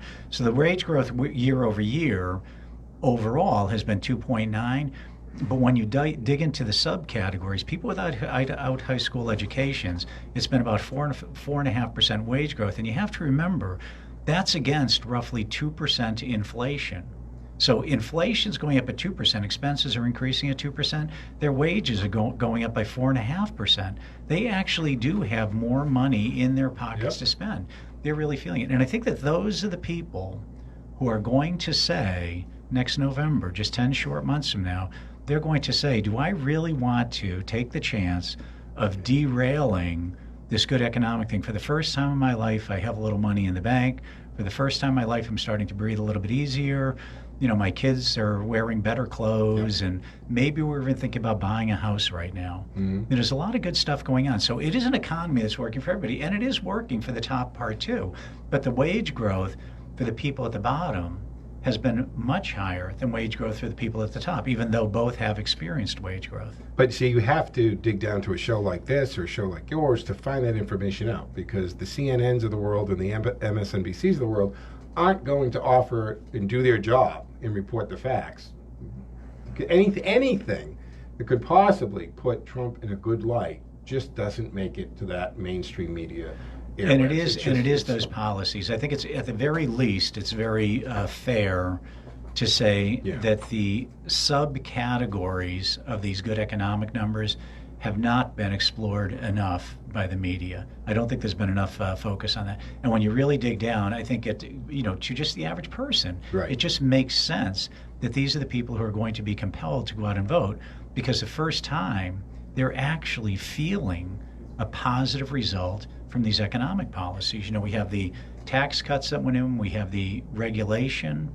And the corporate tax cut. Remember that brought trillions of dollars back into America, because these corporations that had money overseas and at 35%, they weren't going to bring it back to the United States, right? But now they would be remiss if they didn't. They'd have to answer to the board of directors why they didn't do it. So that forced money in major corporations, the Apples of the world, to bring it back into the United States. And that has just stimulated the economy. It's stimulated jobs. We have manufacturing coming back. We were told under the Obama administration, right, that these jobs are gone forever, that they're gone, and that's it. If the president gets his way in lifting some other sanctions and blockage to fracking and getting oil out of the ground, I mean, that'll just further strengthen our position. And that's the other part, too, that people have to remember, that someone like Putin's power is really coming from high prices of gas and oil, right? That's what's giving them the money. Russia is rich with minerals and natural resources. They don't have all the technology to get it out like we do. Let's look at Iran. Iran. Everybody thinks about Iran and they immediately think oil. So right now Iran is down to about 600,000 barrels a day. It's surprising that they're still, with these sanctions, producing any oil. But if you take oil away, do you know what Iran's second biggest? Figs. It's actually pistachios. Pistachios, yeah. That's what it is, pistachios. This is a country that's built on oil. Pistachios. Yeah. It's ridiculous if you take the oil away. And this is what's brilliant about having the United States energy independent And we are pretty much energy independent, but the United States produces a light crude, and a lot of what we do in the United States is based upon heavy crude. So we still do have some Middle East oil. We're not completely out of the Middle East picture, but we are for the most part out of the Middle East picture. And I think progressively we'll become completely out of the Middle East picture in relatively short order. And this is another thing too, not to get off into too many tangential conversations, Joe, but it's funny. This is what's brilliant too, tying it into Don, who called earlier where we were talking about the budget and how you save money. Another thing that Donald Trump has done in that speech that he gave this week on Iran, I thought it was brilliant when he essentially was saying that this is really a European problem. 30% of the world's oil goes through the Straits of Hormuz. And you have all of this Iranian influence that can really disrupt that. The Iranians have submarines, apparently these diesel submarines that are very quiet and they're very effective and they're hard to detect and everything. And they can take down these oil tankers. So you have to be very careful about that. But it really is a European problem. The United States should certainly be helping in the Middle East, but it really should be, as he outlined in his speech, it should be NATO forces, NATO allies that are the lead people in this thing with the support of the United States. And then also, I like the way he's leaning into China and also into Russia and saying you shouldn't be on board with these guys with these nuclear deals. You're just enabling them. Get out of it. Let's kind of recognize this rogue state for what it is, and let's make the world a more peaceful place. Right. And I think that's what he's targeting and trying to do, is to make that consensus among those nations, including China and even Russia, not to have a nuclear Iran. And he said it in the speech. As long as I'm president, there will not be a nuclear Iran. And our financial commitment to this thing has been outrageous. When you have, I drive around in Worcester and these other towns, and you look at elementary schools that need to be rebuilt. You look at, we talked about the mass spike earlier and so on. This is a large part of the spending that we're doing right now. And how much of it is even visible, because a lot of it, I'm sure, has just been clandestine spending that's been going on, secret deals that have happened over many years. Yeah, absolutely. All right, folks, I'm Joe Mangiacotti. Gerry Daugherty has been in studio with us, taking your calls at 508-871-7000, 508-871-7000. Lines are open and available. We're going to take a break in a second here and go to Handle and Change this week. I think we're going to check in with Paul Stankus from the Cantiani Insurance Group and talk about some issues that we have this time of year. Gerry, you're departing us at this point? Yeah, unfortunately. You're going to get over to Worcester State for your seminar there, right? Yeah. All right. So one more time, people can reach you at that great number you have. Yeah, 877-772-1776. But I would also encourage them to go to my website, which is bostonindependencegroup.com. And we have an upcoming session beyond this Worcester State session. We have an upcoming one in February at Framingham State. So right down the street from here as well. Well, thanks for sitting in this morning for a little while. You, Joe. Great job. Enjoyed it very much. All right, folks, stick with us. We'll be back on the other side. I'm Joe Mangiacotti. Good job, Joe. Thank you, Joe. I love doing it. Let's figure out something fun that. This is Wes Oliver with Prestige Home Mortgage for Handling Change. Join us for Handling Change today at 7:30 or on the web at handlingchange.info. He's a good guy, and last week we had a fascinating discussion about grounds. You want this week's 5-minute segment? Good morning and welcome to Handle and Change from the Cantiani Insurance Studios. I'm Joe Mangiacotti, and Paul Stankus of the Cantiani Insurance Agency joins us this week. Protecting your home, auto, business, and possessions can be challenging, and Paul And then just load up 3 minutes of commercials. Make sure one of them is the... So you are Vice President of Agency Operations at the Cantiani Insurance Group, and I'm glad that you were able to take some time out and join us here for Handle and Change. And we're pretty much settled into winter. We've had our first big snow dump, and it looks like there's some more to come, and that presents a whole new series of issues and problems that we don't have, in the summertime. Let's talk about that a little bit. Some advice for our listeners for these winter months. One of the things we've learned over the course of time, especially from the year 2011, the ice storms that we had this year were a big eye-opener for the agency, not just for damages due to ice dams, but also loss of power as well as food spoilage are some of the concerns that customers have when, they're thinking about the winter months. Oh, that's true too, right? right? Because you lose electricity for any given length of time, and you're going to have a lot of spoilage. As far as some of the practical things that you can do when we have a snowstorm, because, these roofs, they're slanted, we're in New England, we're used to it, but they're not all designed to take that heavy amount of snow. What are some of the things people should do there? It's important to keep up with the removal of snow, whether you have a roof rake and can get the snow off your roof, or whether you need to get up there when it's safe if you're able to, or hire a professional to get the snow off your roof. That's going to help with any damage that might occur up there. But not just the roof. You also want to look out for your decks and other areas where snow can build up and potentially cause a collapse. An ice dam is an accumulation of ice at the lower edge of a sloped roof, usually at the gutter. When interior heat melts the snow on the roof, water will run down and refreeze at the roof's edge, where temperatures are much cooler. Eventually, the ice builds up and blocks water from draining off the roof. This, in turn, forces the water under the roof covering and into your attic or down the inside of walls in your house. You can normally see it in the form of large icicles that may dangle somewhere around the gutter or even towards the downspouts of the gutter as well. What are some other tips or advice that we should give people when it comes to winter months? There's a few different ideas and options that you have. One idea is to keep the attic well ventilated. The colder the attic, the less melting and refreezing on the roof. Another idea is to minimize the amount of heat rising through the attic from within the house. By doing this, you could keep the attic floor well insulated to make sure that doesn't happen.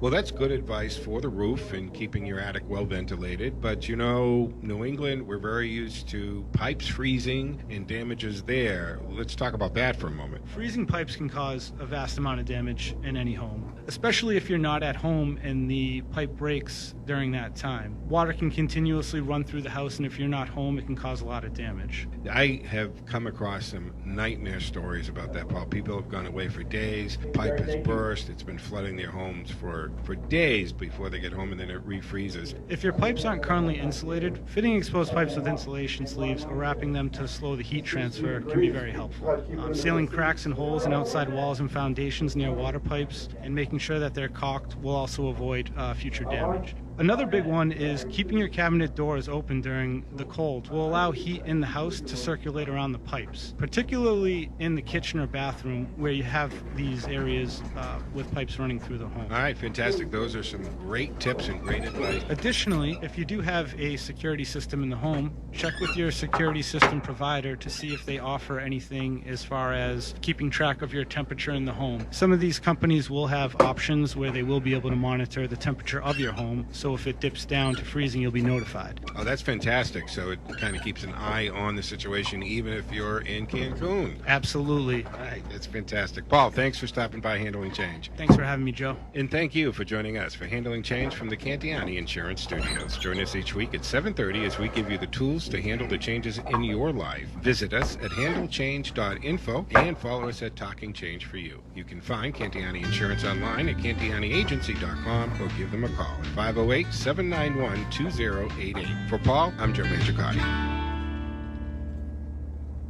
It's time to talk to you.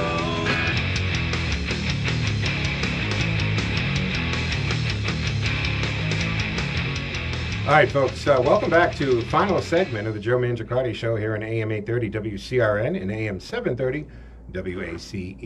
You can join the conversation at 508-871-7000 for two-way talk, and conversation lines open and available, 508-871-7000. We also have a text line, so you can text us very simply, just 617-297-8388, as you would text anyone, and it appears on a screen. But if you don't have the phone, but you can't email, if you just email me at textjoeintheradio@gmail.com, it appears on the same screen. All right, I want to thank Gerry Daugherty for coming in this morning. I always love to get his input and his take on politics. Of course, he is just a fantastic financial planner when it comes to retirement. Like he said, laser focused on retirement. That's all he concentrates on, and he's definitely the guy to see when you're approaching your 50s and 60s, and you got to set yourself up for the rest of your life. We're living longer and longer, right? I mean, you can be in retirement for 30 years. You got to have the money to last, so you got to make sure that that's in place. 508-871-7000. A couple of things I did want to get to. First of all, the White House, the money, $3.6 billion has come for the border wall. and the court allows it, $3.6 billion. So the White House says that the construction of the Mexico border wall will move forward after a federal appeals court ruling that frees up construction money. See, the 2-1 ruling on Wednesday halted a federal judge ruling back in December that had prevented the government from spending $3.6 billion diverted from $127 million in construction projects to pay for 175 miles. For those of you that care, that's 282 kilometers of border wall. The U.S. Court of Appeals for the Fifth Circuit noted that the Supreme Court in July had stayed a similar injunction, clearing the way for the Trump administration to tap billions of dollars in Pentagon funds to build sections of border wall. The government is entitled to the same relief here, the 3-judge panel wrote. President Trump tweeted about the ruling and wrote that, quote, the entire wall is under construction or getting ready to start. So I said this, folks, coming into the election year, I told you we're going to see all kinds of pictures of the wall. We're going to hear about all kinds of sections of the wall being put up, because this is a guy that is going to make sure he can point to one of his campaign promises, which was to build the wall. And it's getting built. And I'm telling you, he's going to get it built one way or the other. The White House press secretary, Stephanie Grissom, said on Thursday that the court had lifted an illegitimate nationwide injunction. And in doing so, it allowed work on the border wall to continue with military construction money. We will finish the wall. Now, the spending affected the court ruling is intended for 11 projects in California, Arizona, New Mexico, and even into Texas, the longest and most expensive by far, which spanned 52 miles in Laredo. That's in Texas, as an estimated cost of $1.27 billion out of that. So, of course, we have opponents of the Trump administration actions had welcomed the earlier district court ruling. Of course they did, because it was stacked. And that's the other part of this, folks, is you're going to remember that one of the, if not the biggest legacy of the Trump administration is going to be the number of federal judges that the Trump administration has appointed. I think they're closing in on 200 positions. Shame on Obama for leaving so many judgeships open. I mean, he should not have done that. That was just not a wise move on his part. All right, so I had to get that out there. The wall is being built. Now, we still have, and I needed to touch on this. We didn't have time with Gerry here, but that's okay. Virginia's largest city, right? We've been watching this down in Virginia, the Second Amendment issues down there. Virginia's largest city defied Democrats and became the Second Amendment sanctuary. It voted to become pro-Second Amendment in defiance of gun-grabbing Democrats in that state capital. The vote in favor of constitutional rights came out. How asinine is that you have to say? The vote in favor of your constitutional rights. Why do we even need a vote in favor of constitutional rights? It's a given. They're constitutional rights, folks. All right? Anyway, after a 3-hour debate where hundreds of Second Amendment supporters came out to advocate for the U.S. Constitution and against the Democrats' plan to gut the Second Amendment by fiat. All right, so that is a serious problem. Former New York mayor and gun control sugar daddy Michael Bloomberg was in Richmond, Virginia, as the state legislative session kicked off this Wednesday. Bloomberg, who spent millions in the state backing anti-gun candidates in the 2019 elections, used his time in the Old Dominion to scold gun owners for the Second Amendment sanctuary push in the state, which, of course, always cracks you up, because I'd like to know how many of his security members or security detail are armed.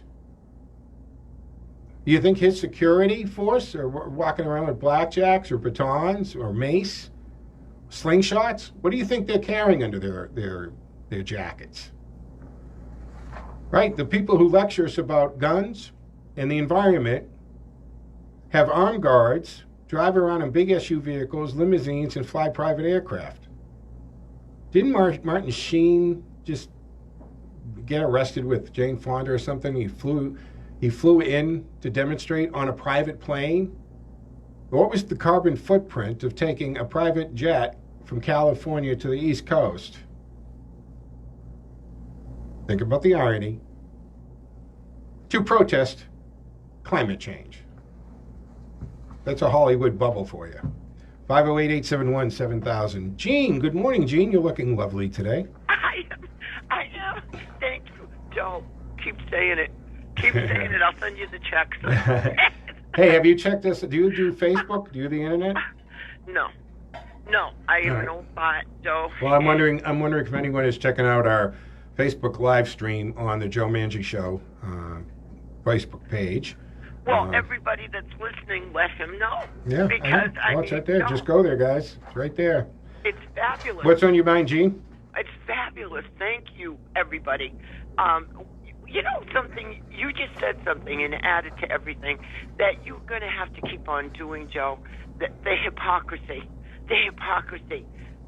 That somehow you don't see it, you know, when they're so unbelievably talking and they're so convincing and they're so... Well, Gene, you got to admit, right, that you know, let's talk about this. Ricky Gervais at the Golden Globes, it was Golden Globes, right? Golden Globes, the guy's my hero right now. I'm sure he blew any chances of ever being asked to come back, probably. But he gave it right to them. Right? He said, do not lecture. None of you in a position to lecture anybody about anything, you Hollywood elitists, right, who have less education than Greta Thunberg, and told them straight out, just take your little award and shut up and get off the stage. And they were dumbfounded, right? I mean, nobody speaks to them like that. But I have said this, I always call it the bubble effect, Gene. And whether you're talking about, you know, the politicians who get into the bubble effect because they're surrounded by staff who all think that they're hysterical and brilliant because they're paid by these people, or you're talking about the Hollywood bubble elite who is surrounded by their PAs, right, and assistants and publicists and everything else who are telling them how great they are. They get to a point, Gene, they don't know what a gallon of milk costs. They don't know what their insurance bill is. They get money managers, right?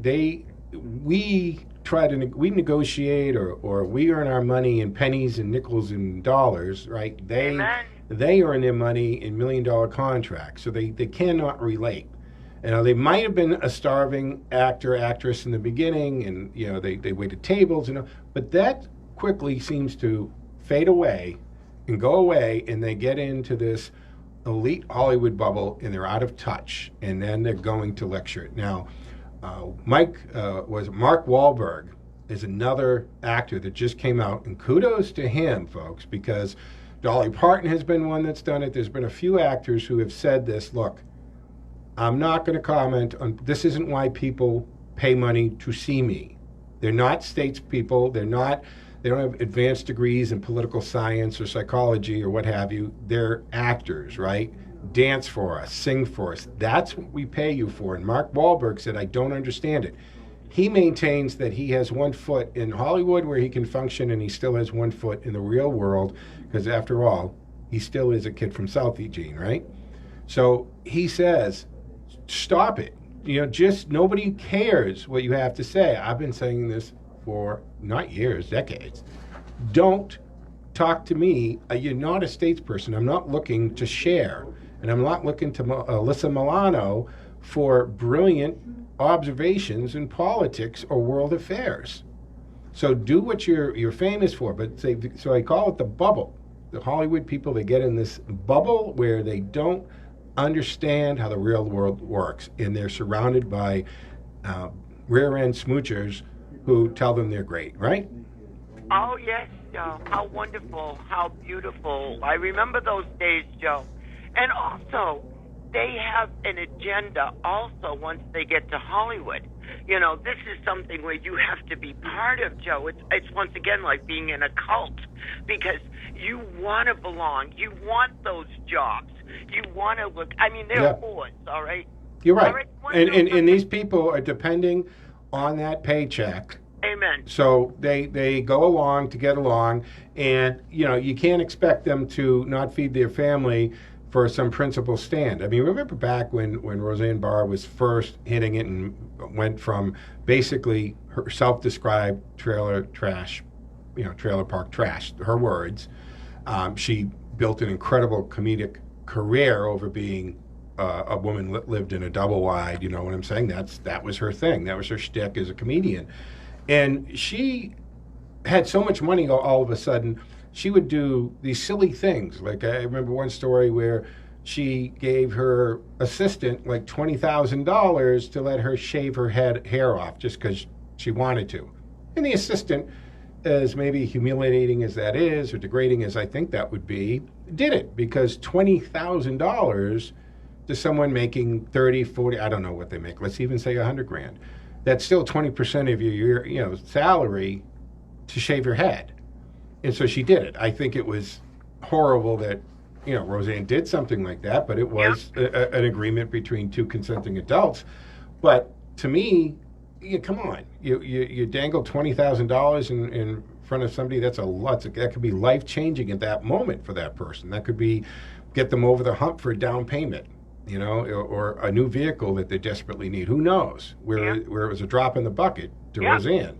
But this is what I'm saying. And even these politicians, right? I go back to this, and it just goes up my spine every time that someone on the left or media wants Donald Trump's tax returns. I say it over and over again. I really am not interested in a billionaire who lost $1 billion+ becoming president. I'm more interested in all these people who went into Congress who were not worth $1 million, who were probably in debt. Like the net, they might have a negative net. They probably had mortgages that were greater than what they had available in cash, type of thing. And within 2 or 3 terms, they're worth 7, if not 8 figures. That's the tax return that I'd like to see. How did that happen? Look at Hillary Clinton and her cattle futures. Joe, how do you think it happened? Okay, this is what. How do you think it happened with me? So I was the biggest pig there ever was. Do I give you guys hope, by the way, that they all can be born again, that they all can change, that they all... Joe, I get that. I hope that's tongue in cheek when you say that and stuff. But you don't have to say that. I was the biggest pig. That's. I know you're being comedic about it, but no, Joe, I was that gorgeous. I know what we're up against, everybody. I know what the beauty can do. I know what the power can do from the men. Right. Okay, and why do you think I say WCRN, the best of men? And Howie Carr and all the ones that advertised with you. If people want good, get to these people. Mm-hmm. I stress that, Joe. I made the comparison in my life. There's nothing like comparison, okay? So this is what I have to say, and I want to give people that hope, because if I defy God, with the thing, oh, Joe, if you, oh, God. But there is a hope for the world. Right. Jesus Christ. Okay, everybody? Mm-hmm. And that repentance and knowing He's there and knowing how much He loved us, He proved it, and knowing, that it can happen to you. But the lure of the world, Joe, I was there. I know what they're up against. I know the cult they're in, whether it be in a church and wanting to belong so bad, because we all do. But you know what? You make an equation. I make an equation with things, because I've had the carrots dangled in front of me in churches, Joe. Right. Think of how evil the world is. You don't quote those Bible verses. Right. If you play the game with them, hey, Gene, then you can be with us, and we can do. I agree 100%. Absolutely. I got to thank you for your call, but we only have a couple minutes left, and I still got phone calls. Gene, always great to hear from you. Have a fantastic day.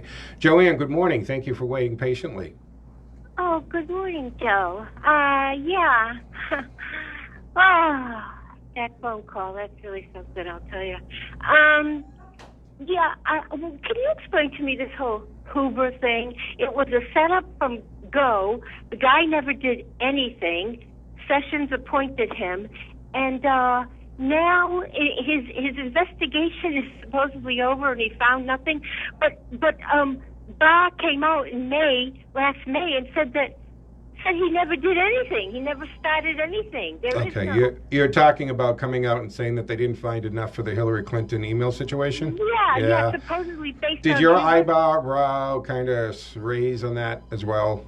Of course. Yeah. Up to the ceiling. And Victoria tensing it, the Genova, who I admire so much. They used to always be on Lou Dobbs and Tucker Carlson. Joe the Genova is a great Trump supporter okay. She represented somebody from that uranium thing, where Hillary and Obama sold out our uranium interest to Russia. And she is saying there was no investigation, that Huber never even contacted her client. She represented one of the real whistleblowers on that. Right. So the point is there was no, even Basser, this guy did nothing. So shed some light on it, but we really don't have time, I guess. No, you're 100%. Yeah, unfortunately, we are running out of time. I'm going to have to break to go on. Business, Politics, Lifestyles with Gary Goldman is up next from 8 to 10 here on AM 830 WCRN. I'm sure you can call Gary back, Joanne. Sorry that we're running out of time, though. All right, thanks. Thank you, Joanne. All right, folks, that's going to wrap it up for me. Don't forget that next weekend is the Wedding Expo, and our friends at Nothing Bundt Cakes are going to be over there. Meanwhile, stop over at the White City Plaza right there by Planet Fitness. Go in and ask for Al. Tell him you want to try out one of his Buntinis or what have you. All right, check us out on the internet at joemangishow.com. Follow us at Joe Mangi Shows. And we'll be back tomorrow morning starting at 6 a.m. Have a great Saturday, folks. Joe, out.